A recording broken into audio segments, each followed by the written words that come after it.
It's Monday, March 21st, Oh boy, is 2022. it ever? We're only a half hour late today. Yes, exactly.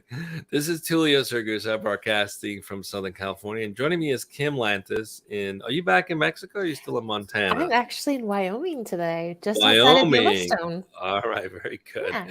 So we're recapping last week's shows. We had three shows last week, three live conversation. The first one was with Rajiv Mehta, who's the CEO of Atlas of Care. And that was a design thinking show. We Mhm. talked about fostering a community of connection and care. And then we had a conversation with John Estafanous, who's the CEO at RallyBright. And we talked about inclusion and outperformance, the twin Okay. imperatives of unstoppable teams. I did not make that show. I had a conflict for that day. No So I'm going problem. to count on Kim to really Got you recap covered. that one. And then finally, we had looking for talent in unexpected places. That was with Richard Bronson, who's the founder and CEO at 70 million jobs. All great conversations. I have to admit, I got emotional with the last show with You Richard did? Bronson. I did. I did. There was a moment where no one sees this, but we have this little chat window here that we talk to each other during the show.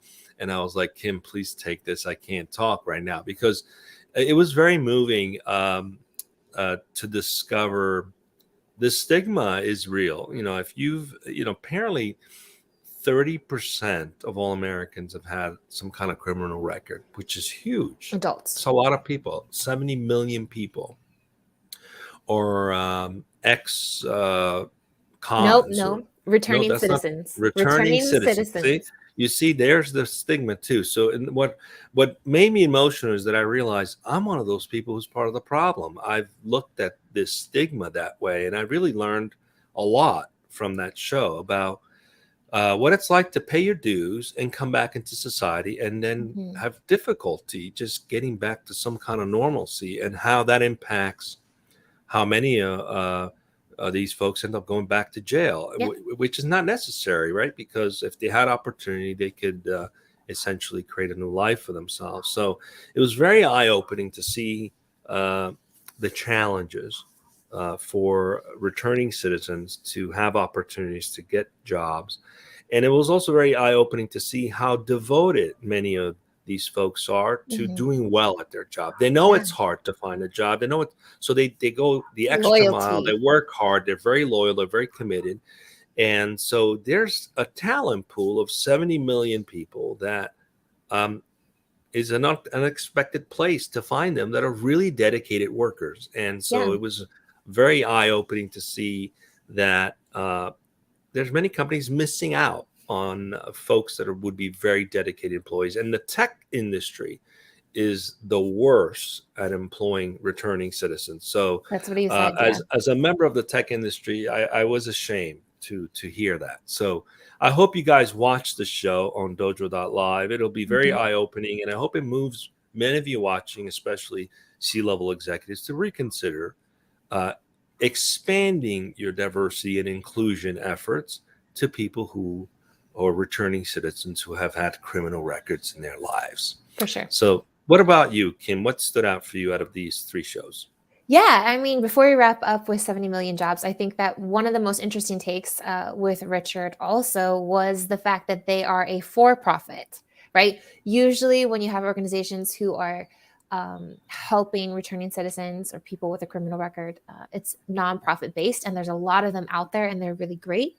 But one, I think the key factors, at least for their success, is that it's actually for profit, and that seems to be working in their favor. And it's what kind of makes them a little bit different as well.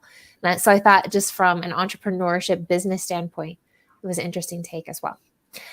So I will go ahead and talk about RallyBright. That was the show with John Estafanous, and that was about inclusion and outperformance and the tool that they have to help do that. And what their tool does is it helps the entire company, but it's focusing on individual teams, right? So how these kind of parts make up this whole.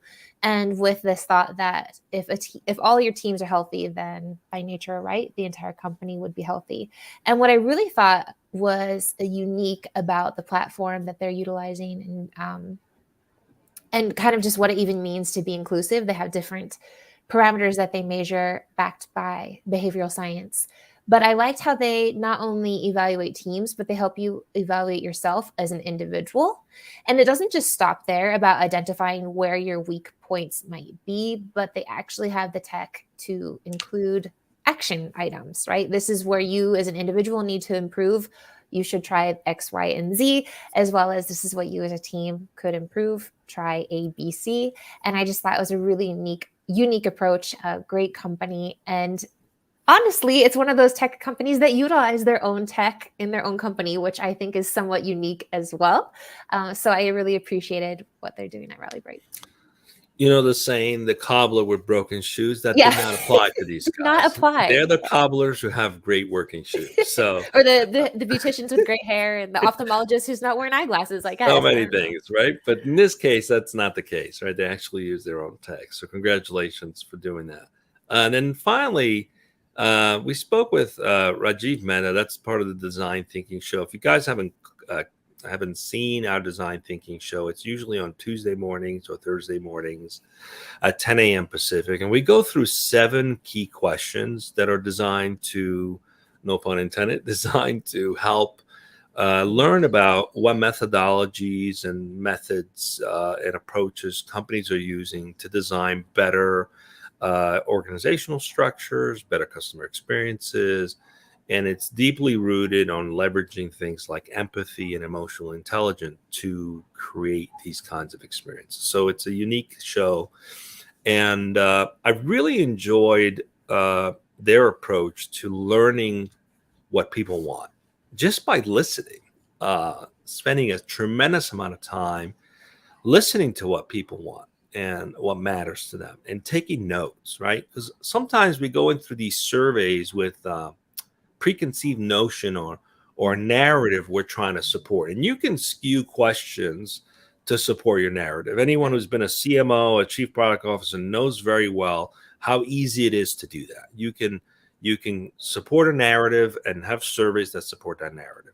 Unfortunately, what happens, that doesn't necessarily align with what people really need. So what they did at Atlas of Care is really paid attention and listened and took notes about what matters to their participants and their network of participants, and designed how they support that around the participants' terms. So it's really like, you talk about companies that are customer centric. This is the extreme version of customer centric, where literally listening and paying attention and taking notes is shaping the way an organization creates and fosters community, because they're also in the business as a nonprofit to help community, to help itself, right? So you sometimes take a position, even as a nonprofit, where you're there to help the community, but the communities might be telling you, we want to be here to help ourselves.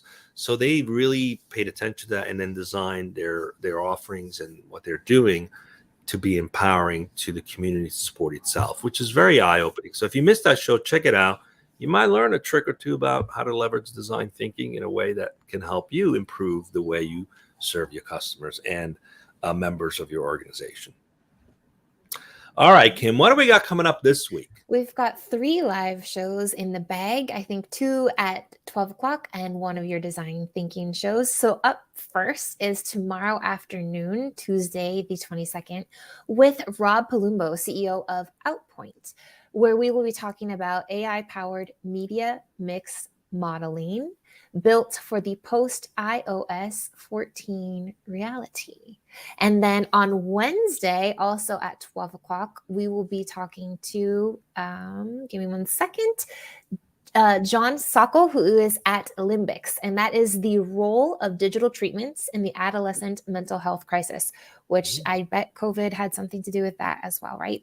And then finally, on Thursday morning, March 24th, on the Design Thinking Show, we will be speaking with Daniel Raskin, CPO, CMO, and co-founder of Imperative, about RevOps and revenue marketing, the emerging practice of unifying go-to-market operations. So don't miss it. Should be a lot of fun. Come back tomorrow at 12 o'clock, dojo.live. It's that simple.